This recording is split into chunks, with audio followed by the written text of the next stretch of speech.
As I lay flat on my back, wondering if I'd ever breathe again, I questioned my recent choices. I was a truck driver by day. I drove one of the smaller box trucks making deliveries. But that didn't keep me off the interstates. Twice a week I took the long trip for supplies. Driving on the interstate with all the idiots made me want to do terrible things to people. Like when some grandma was sitting in the passing lane for an hour with her cruise control set on 47 and no one could pass her. When I got to a city, the traffic intensified. Being stuck with the other 4 lanes of law-abiding traffic for a half hour and watching helplessly as these arrogant drivers in their Volvos and Mercedes decided to pass everyone on the berm because they're too important to wait like the rest of us, made me think of doing some bodily harm to some idiot drivers. As I was heading back from my stressful trip, this idiot in a big rig decided that I was in his lane. I saw the tires getting closer as he changed lanes with no signal. I slammed on the brakes to keep from being pushed off the road at 70 miles per hour. Did he stop? No. Did he even slow or flash his lights in recognition that he'd done anything wrong? Of course not. I stared in rage at the truck that was pulling away from me, and suddenly I felt my foot pressing harder on the gas pedal. I caught up to him and honked my horn so he would look at me. Then I gave him the finger and swerved into his lane. He swerved away from me. I didn't need to be able to read lips to tell the kind of language he was using. He swerved back, and I had to go into the passing lane to avoid him. In doing so, I almost sideswiped a minivan I hadn't noticed. They managed to avoid me. But that was when I came to my senses and realized what I was doing. I hit the brakes and pulled over to the side of the road. I put the truck in park and turned it off. I sat there shaking at the thought of how dangerous and stupid I'd been. It was then I realized I needed a vacation. It had been 2 years since I'd taken one. And the incident showed me that the job was getting to me. I had lots of time to think about it, and I knew exactly where I wanted to go. You know how there are things you always want to do, but you put them off because you don't have time. That was the thing I planned on doing to regain my perspective. I used to live in a small town when I was a kid. We lived on a side road of town where there wasn't much traffic, but we could see downtown and the main bridge crossing the river. Like anything else, you grow up in a small town seeing certain things and taking them for granted. There was a house beside us that was run down. I don't ever remember seeing anyone enter or leave it. In the backyard, there was a car that sat outside the garage under a tarp where you could see the taillights and the back end. It never dawned on me until I left, grew up, and learned some things. When I came back, I realized that the car that was sitting there rusting apart was a 1967 Shelby GT 500 Mustang. Like other things, you grow up thinking it was an old rusty car, not realizing until later just how special it was. There was a building a few blocks up from where we lived that we would pass on our way to the store.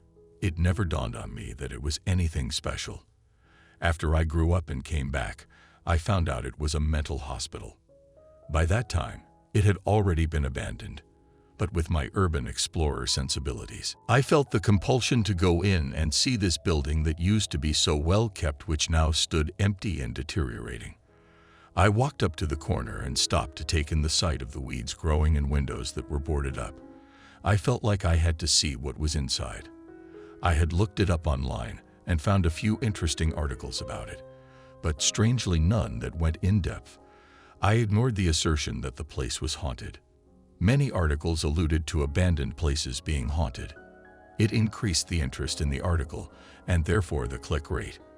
I had packed my backpack with the usual supplies and rented a hotel room on the edge of town. I parked in the parking lot and walked 3 blocks up to the building. I didn't want to have a car sitting outside the building if people got suspicious. Urban exploring can be dangerous and in some cases illegal, so it's usually good to keep a low profile.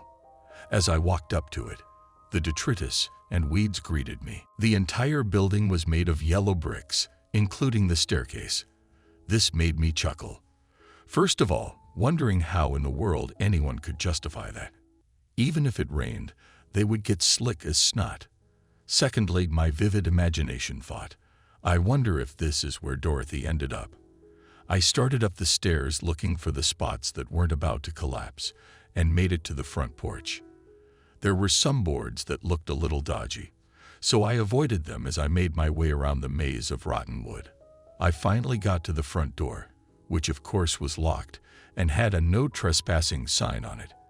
Any good urban explorer will tell you is more of a guideline than a rule. I shuffled my way carefully along the few good remaining boards on the porch and made it over to a boarded-up window. I pushed on the board, and it was pretty solid. So, I shuffled my way over to the other side to a board that looked like it had a small hole in it. I glanced around to make sure no one was looking before giving the moldy board a yank.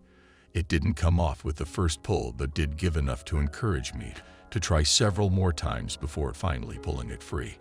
I ducked as the moldy splinters that held it into the frame showered down on me. I pulled the board off and set it down, feeling a sense of accomplishment only to be confronted by what remained of the window. I pushed the remainder of the glass out of the frame and climbed inside. What immediately struck me was the stench. It was part mold and part some type of decay. I reached into my backpack and pulled out my respirator mask and goggles.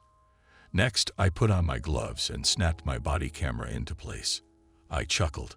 Whenever I'd put these accessories on, I felt like an astronaut exploring an alien world. The dust floating past the windows lit up as rays of sunshine penetrated the room. I stepped inside and stood in what looked like a reception area. There were old pots that had once held healthy, vibrant plants, but now they were just tendrils of decay laying on the floor. There was a small reception desk that hadn't fared much better. The wood had curled up and was beginning to fall apart. I pulled out my phone and snapped a few pictures before testing the floor down the main hallway. It seemed like the boards inside the building had fared better than those on the outside, but I knew not to take anything for granted. What looked like a sturdy board could collapse at any time, leaving me falling to an unknown fate. Every step I took made a threatening creak, but as of yet, I hadn't seen any holes in the floor. Aside from the floorboards creaking, it was silent as a tomb. It was rather unnerving. The place was on the outskirts of town, like my former home, and it was only a few blocks away from the freeway. Yet I couldn't hear any noises from outside. It was like someone had placed a giant bubble over the place. As I proceeded down the hallway, I glanced into one of the rooms. It was nothing extraordinary. It had a couple of old-style hospital beds that had cranks to raise and lower the head and feet of the patient, and there were privacy screens just like you'd see in an old hospital. It had the detritus of decay, but nothing that suggested anything sinister. The newspaper article I had dug up about the place shutting down hadn't suggested anything out of the ordinary, except mere lack of funding. I came out of the room and proceeded down the hallway, continuing to treat the floorboards with suspicion. The next room held more of the same. A quick scan revealed nothing extraordinary. The next several rooms were similar. They were patient examination rooms of a very generic design. I felt like someone was watching me. I could feel their eyes boring into the back of my skull, but every time I would whip around, no one was there. I chalked it up to the creepy environment and hearing my own breath through the mask. The end of the hall presented me with a choice. There was a set of stairs that went up and down. I hesitated for a moment before choosing up. I switched on my headlight and took the stairs slowly one at a time. Aside from the creaks, they seemed sturdy enough. I gripped the handrail tightly as I rose. When I turned the corner, I was met with an unpleasant surprise. There was a large hole in the middle of the stairs. I snapped a picture with my phone, then leaned forward and examined it closely. It didn't seem to be caused by dry rot. It looked like someone had taken a giant ice cream scoop and scooped out a perfect circle of stairs. I reached down and felt the edges. Surprisingly, they were perfectly smooth. No splinters, no rough spots whatsoever. The hole was only a foot across. There were 2 steps that were affected. I eyed the stairs above the hole, and they seemed sturdy. I thought for a long moment, calculating the risks, before I grabbed the rail, bent at the knees, then jumped. I cleared both steps, landing on the one above the anomaly, with my balance teetering for a moment until I pulled on the handrail to steady myself. That was the exact moment when the railing decided it had done its duty long enough. The screws came loose from the wall, sending me sprawling back down the stairs. I sailed over the hole, landing on the step below it and bouncing the rest of the way down to the landing. I lay there for a moment amid the cloud of dust that descended on me, checking to make sure everything still worked and nothing was broken. I rose, dusted myself off, and made a run up the stairs 2 at a time until I leaped over the hole, landing above it and continuing my momentum the rest of the way up to the top of the stairs.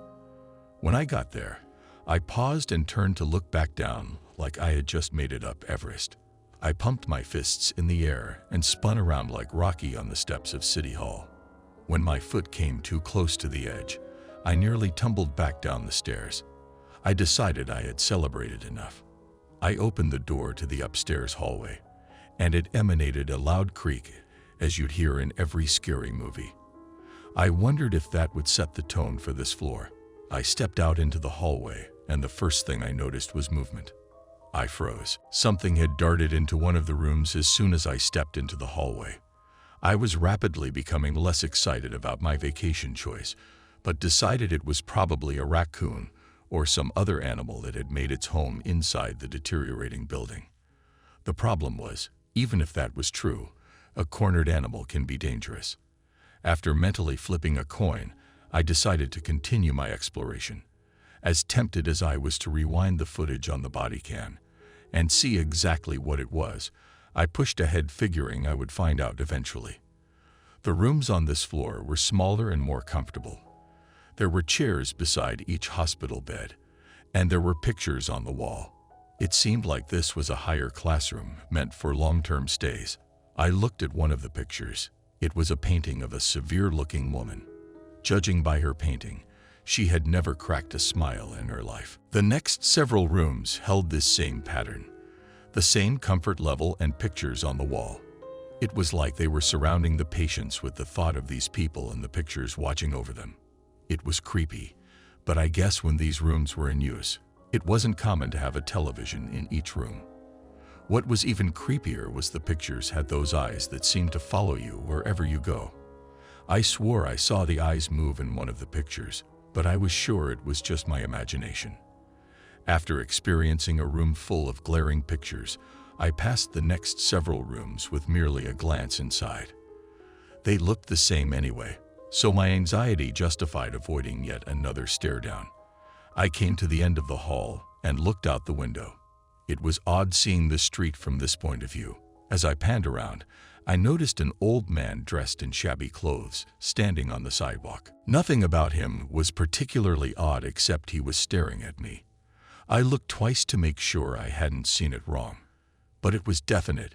He was staring directly at me. We locked eyes, and something passed between us. I had the feeling this man was important. Perhaps he was somehow connected to this place. He smiled, then turned and started walking up the street. I suddenly felt like I had to talk to him. I ran to the end of the hall and bounded down the stairs. I tore down the main hallway toward the front door. In my excitement, I forgot about the weak spots in the floor and stepped on one. It instantly collapsed from under me, leaving me grasping at falling pieces of wood. I tumbled through empty air and landed flat on my back. The wind escaped me, and I struggled to breathe as I lay there in pain, looking up at the large opening in the ceiling. It was right then that I questioned my sanity for choosing this as a vacation. I was tempted to rip my mask off, but resisted the urge. Being in the basement, if that's where I was, would be the most likely place to encounter all kinds of mold and other things I didn't want crawling around inside my lungs. At the moment I couldn't move, let alone rip my mask off. All I could do was feel the pain shooting through me and listen to the raspy breaths struggling to get into and out of my mask. I sounded a little like Darth Vader just before he died. That was a comforting thought. Seconds ticked by like they were stuck in mud as I waited for my breath to return and the pain to abate. I whiled away the time by trying to move and make sure nothing was broken. After what seemed like an eternity, I ended my evaluation by announcing to myself that the only thing truly hurt was my pride. I slowly sat up and pushed the broken wood pieces off me, while panning my flashlight around this new environment. The first thing I saw was a row of old-style washing machines that had rollers to squeeze the clothes through. They were lined up against a wall that was decorated with cobwebs and looked like it had streams of rust, starting where the pipes ran down the wall to the machines. As I stood and started walking, I was nearly decapitated by a rope hanging from the ceiling. In fact, there were several ropes hanging in lines. They must have been for drying the clothes when the weather was bad. I followed the hallway and found it less refined than the upstairs. The walls were made of rough-hewn wood. The rooms reminded me of coal bins. I came to an old rusty door that was partway open. I tried to stick my head in and see what was inside, but it wouldn't fit. I gave a solid tug on the door, and it opened a foot or so, but rust rained down on me. I suppose the door hadn't been opened in a while. I stepped inside and panned my light around. In the corner, I saw a pair of glowing eyes staring at me. I backed up and bumped into the door, causing another rain of rust. The thing wasn't huge. It reminded me of an opossum or a raccoon, except it had no hair. Calling it a giant naked rat wouldn't have been too far off. The room itself appeared to be a maintenance closet. As I panned around the room then back, I noticed the eyes were gone. That sent me into a full panic. It was bad enough knowing there was some creature down here with me, but even worse not knowing where it was. I darted out of the room, bumping the door, but running so fast it didn't get another chance to dump rust on me. I was partway down the hall before I slowed to a stop and bent over to take a breather. As I stood there looking down, I noticed 2 ruts worn into the floor.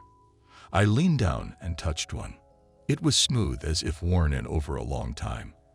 I looked down the hallway and saw the ruts disappear into the darkness. I pulled out my phone and took a few pictures. My curiosity dragged me after these tracks. I nearly ran down the hallway, ignoring room after room as I followed the trail. When I got to the end, the trail disappeared. It didn't fade away. It just stopped at a wall. I searched all around for the tracks to go in a different direction, but they didn't. They just ended. I remembered seeing something similar in a movie. I searched all around for something that would make the wall disappear somehow. There was nothing on the wall. No decorations or marks. I stepped back and searched the side walls, but still, they were clear of any decoration or markings. Frustrated, I stepped back even further, only this time I came across a small symbol, barely noticeable, on the right wall. I examined it closely, then pressed it, and nothing happened. I sighed and looked around for anything else that could have been useful, but there was nothing on either side. I took another step back and looked over the entire area. The symbol was around 7 feet away from the wall. It seemed odd to have it that far away from the wall, unless... I took another look at the ruts in the floor and saw they were around 3 feet apart. The symbol was 7 feet from the wall, just the perfect size for a gurney. I felt a chill that had nothing to do with the temperature. I examined the symbol again. It was a crude scratching of a cross. I pressed against it again, and nothing happened. As I took my thumb away, I felt it move. I pressed my thumb to it again and began to turn. To my great surprise, I was able to turn it. It kept going with no reaction. I had no idea how far I would need to turn before there was any reaction. When the cross came to the upside-down position, it stopped. I stared at the wall in anticipation, but nothing happened. I turned to start back up the hallway when I felt a soft rumbling. I turned back to see the wall sliding to the side. I darted into the open passageway, not knowing how long the door would stay open. A few minutes later, as I followed the passageway, I heard the door go shut. It wasn't until then that I realized I had no way out of this place. I went back to the now closed wall and examined it. There didn't seem to be any markings, just like the other side. I backed up a few paces and looked for a symbol when someone tapped me on the shoulder. I turned to find no one there.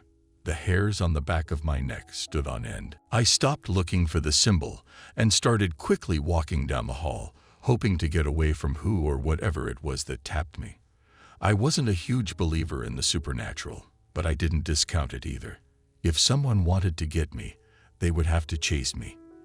The flashlight mounted on my head began bouncing as I jogged away, making shadows dance across my path. Just as I slowed down and convinced myself I had been stupid to run, someone tapped me on the shoulder again. I turned around, but no one was there. This time, I didn't mess around. I took off at a full run. During the daytime, outside, if someone had tapped me and no one was there, I would have just brushed it off as weird and walked away. Inside a creepy tunnel underneath what used to be a mental hospital, I wanted out. Sometimes the only way out is through. There was no way I was going back to the wall/door again unless I had no choice. My mask began to fog up as my breathing became more labored from running. I had run flat out for over a minute and was winded. The mask wasn't exactly helping, but I didn't dare take it off. I had no idea how long it had been since this passageway had felt fresh air, and I had no desire to suck up lungfuls of mold and who knows what else. I slowed to a stop and fell to my knees, exhausted, gasping for air. I fought with every ounce of determination in me not to rip the mask off.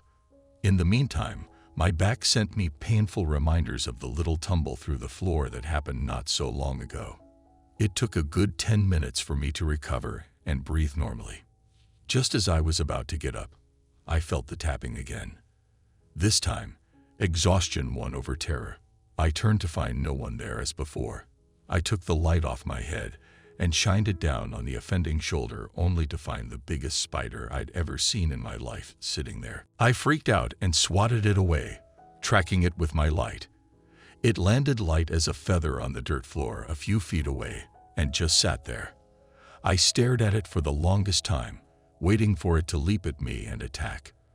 But after a few minutes, it turned around and scuttled off as if it was bored. Once it was out of sight, I put the light back on my head and continued down the rough-hewn hallway. At first, I whipped around every 10 feet or so to make sure my former passenger wasn't sneaking up on me. After a few times without a trace of it, I stopped looking. As I plodded through the tunnel, I examined the walls. Aside from the occasional cobweb, there was nothing on the walls at all. This struck me as odd that there would be no lights, not even the occasional metal bracket to hold a wooden torch. It was as if whoever traversed this tunnel was on their own. I shone my light at the floor, and the ruts were still there. It seemed like a long distance to travel if someone was sick and needed treatment, and it was going away from the hospital. It didn't make sense, unless suddenly it became clear exactly what my destination was. I was heading for the morgue. I shone my light down the middle of the tunnel, but it didn't light anything. Wherever the end was, I still wasn't close enough to see it. I wasn't sure what I expected to see, but it wasn't going to be for a while. My mind held a tug of war, go forward or go back. In the end, it was the explorer in me that won out. I was here to see what was in this building, and now that I was in its very bowels, I was having second thoughts. I sighed and started forward slowly. It took a little while for my resolve to reach my legs. Once it did, my walk became a march. After a while, I saw a faint outline of something ahead. My eagerness and pace increased the closer I came. When I finally reached it, I found it was another wall. Only this time I knew what I was looking for. I stepped back a few paces and found the symbol at eye level on the wall. I turned the cross upside down and watched as the door slid to the side. I rushed into the next room full of the excitement of discovery, only to find I was in a garbage pit. There was rot and ruin in piles.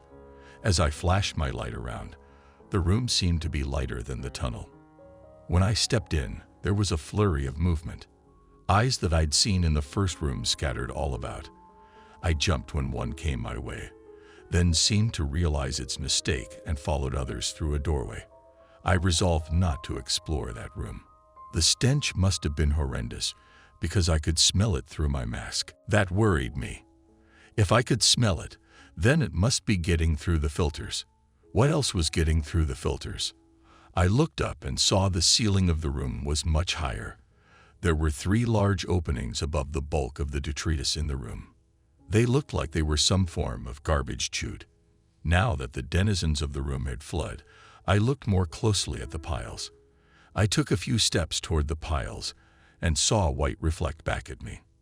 I pulled out my phone and took a picture. The flash made the image clearer than my headlamp. I looked at the picture and there, half covered in filth, was a human skull.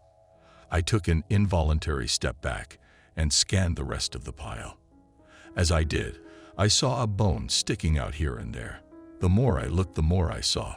There were leg bones and arm bones, and more skulls of varying sizes. The one that chilled me to the marrow was a tiny skull no bigger than a grapefruit. I needed to get out of this room right now. I dove into the first door I came to, no longer caring if it was the same door some of the critters had gone through. I ran out of the bone room and into a different hallway. This one was made entirely of bricks. The ceiling was low and arched, with the bricks from the wall forming perfectly into the ceiling. I paused to take a breath and compose myself. How many bones had I seen? Dozens? Hundreds? I really wasn't sure. I leaned back in and took a quick picture with my phone, then got out of that room. I didn't want to think about it now, but I was sure this would be the last time I visited this place. It would only make sense to record as much as possible. It was then I remembered my body cam. I took it off its mount and checked to make sure it was still on. The power light shone green and the record light glowed red. I checked the battery and recording space and found around an hour left for my exploration. I had no desire to check the video now. I was sure I'd be seeing those critters again soon enough. But what really bothered me were the bones. Why wouldn't they just bury them? What about the families of all those people? Did they know their remains were down here in someone's basement, dumped like trash? I couldn't imagine the people of the town knew about this. There would have been a major uproar. Could this be why the place was shut down? Did someone investigate and discover it, then quietly cover it up to prevent a scandal? I looked down the brick hallway. The only way to get answers was to find them myself. And what about that old man I'd seen on the street? The way he smiled. Did he know all about this? Did he know what I would find? Had he gone to tell someone that I was creeping around in their dirty little secret? Would he send someone to stop me, or even worse, disappear me like all the people whose bones now lay forgotten in a pile of garbage? As if reading my thoughts, I heard a sound in the distance. It wasn't loud. Like a stone had fallen or been kicked by someone too focused on sneaking up on me to notice it. My senses went on high alert. I reached into my backpack and pulled out a can of pepper spray. Why I didn't have it out long ago, I'm not sure. Perhaps I was too focused on exploration to be concerned about safety. A pain in my back reinforced that conclusion. I did a slow pan in a circle, looking all around the room. It was also dirty from years of disuse. I wished for more light. My headlamp was bright enough for normal circumstances, but in this underground labyrinth where light hadn't been seen for untold years, my lamp was woefully underpowered. Every time I turned, shadows jumped and danced, making my anxiety run rampant. As strange as it sounded, those small rodent-like creatures gave me hope. At least I knew there was breathable air down here. Otherwise, they would have died long ago. I wondered what they were feeding on. Cleaning the last shred of meat from bones would only last for so long. I wondered if they weren't afraid of the light, if they would have found me to be a lovely little snack. At the moment, they seemed to be satisfied with hiding, but I could feel their eyes, and I knew that if the chance came, fresh meat would be a tantalizing temptation. Perhaps even enough to overcome fear of the light. With this in mind, I did a revaluation of my priorities. The way back to the main part of the hospital was very far, and I wasn't sure if I could find the triggers to open the walls. I wondered if my tumble into the basement had destroyed the stairs to get back up. My choices were limited. Either I start down the brick hallway or go back into the bone room. I still heard the call of exploring the unknown, but with every new danger that arose, the volume decreased. I started down the brick hallway, but slower than before. Every opening caused concern. Every sound, apprehension. The sounds were increasing by degrees, as if I was approaching the likely center of this dark and desolate place. As tempted as I was to explore rooms as they emerged, I didn't do more than pop my head in and take a picture. The quick glances showed them all to be rather similar. They were empty rooms with a drain in the middle of the floor. The doors were made of solid metal that had rusted and had a small viewport with metal bars. At the bottom of each door, there was an opening wide enough to slide a food tray in, but the rooms had no beds, no sinks, no toilets. If they were cells, they were quite inhumane. I continued down the hallway, keeping on guard for anything that might jump out at me, while at the same time being drawn by the sound. After a few minutes of walking and not seeing anything, my nerves were shot. I was so anticipating an attack that the lack of one made things that much worse. Finally, the sound got so loud, I knew the source had to be right around the corner. Sure enough, I came to a turn in the hallway, and there was my culprit, water falling from far above and splashing into a puddle on the floor. It must have been doing it for a long time because there was an impression worn into the floor where the puddle permanently resided. When I rounded the corner, several of the critters scattered upon seeing the light. I stepped around the puddle and continued down the hallway.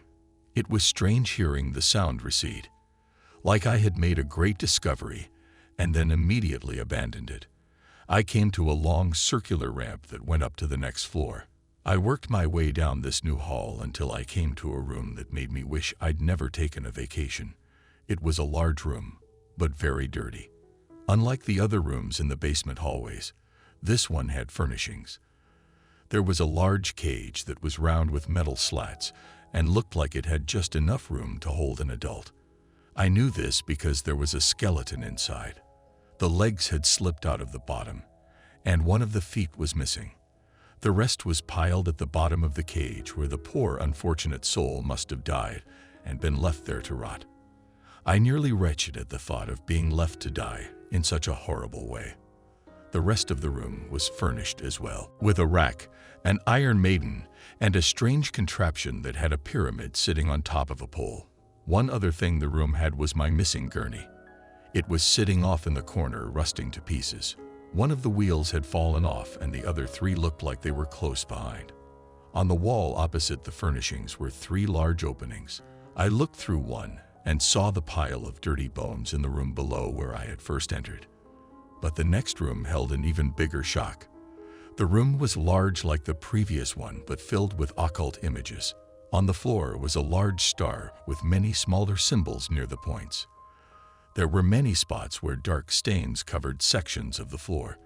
There was an altar of some kind at the far end, but I had no desire to see it. I went through that room as quickly as possible, so fast that I nearly ran into the ladder. It was the only option. The hallway just ended at a ladder. I shone my light up but couldn't see the top. It was once again decision time. In for a penny, in for a pound, I thought. But my mind was screaming to turn around and go back. At this point, I don't think I could turn back without finding what was at the end of this parade of nightmares. I grabbed the ladder and gave it a tug. It seemed to hold, and no rust fell, so I began the climb. Partway up, I took a break and shone my light toward the top. This time I could see something very faintly. It was nice to have a goal to aim for. I climbed until my arms and legs felt like jello. Finally, I felt something bump against my head. I looked up to find a trapdoor. I pushed against it, but it barely budged. After a few minutes of trying more desperately each time, I finally managed to push the trapdoor up enough to crawl out. As soon as I was free, it snapped back shut. I lay on the floor breathing hard from my vertical journey. After a few minutes, I gathered myself and got up to find out where I was. I looked around the room, and it seemed to be the secluded corner of a storeroom. There were shelves full of copy paper, tablets, pencils, and other standard office supplies. I went to the door and out into what looked like a modern office. There was a large desk sitting in front of a wall of old books. I looked around searching for the way out and found another door. I stepped out into the sanctuary of an old, high-ceilinged church. The windows were beautiful artworks of stained glass, showing religious scenes. The pulpit was ornate, and the pipe organ was massive. I stepped down from the stage, wondering at the fantastic condition everything seemed to be preserved in for an abandoned church.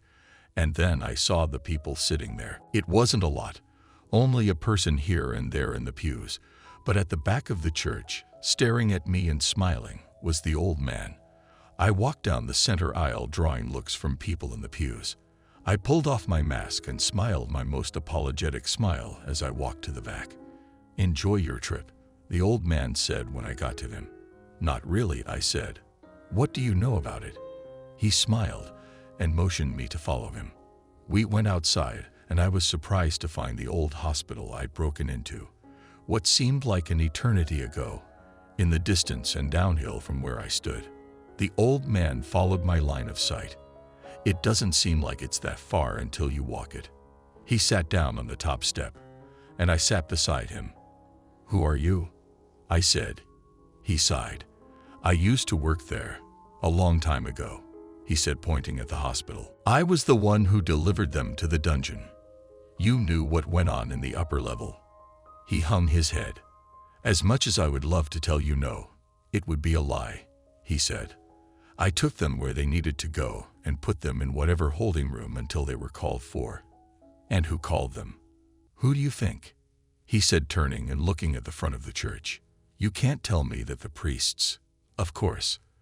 They did ungodly things to those people," he said with a far-off look. "You should have heard the screams. Constantly, night and day. But how could they get away with it?"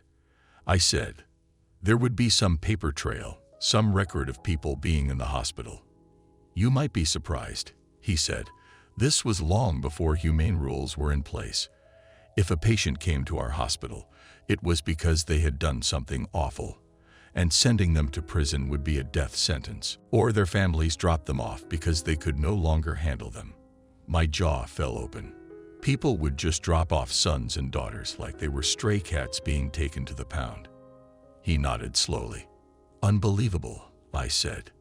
"Is it really? Think about our modern disposable society. If it's too much trouble, get rid of it." "I see your point, but this was decades ago, back when people still cared, but also before a lot of mental illnesses were understood. People became convinced that their loved ones were crazy or even demon-possessed. So they brought them to the church," I said blankly. "And the church took them with open arms, saying they would do the best they could, but never mentioning what would really happen." "What did really happen?" "You were in the rooms. What do you think happened?" "I saw the torture chamber." "But why?" "To release the sickness from their souls," he said, raising his arms theatrically. "That's what the priests would have you believe." "And what was the real reason?" "Because there are some sick individuals in this world, and some of them try to mask their sickness in the garb of a holy man.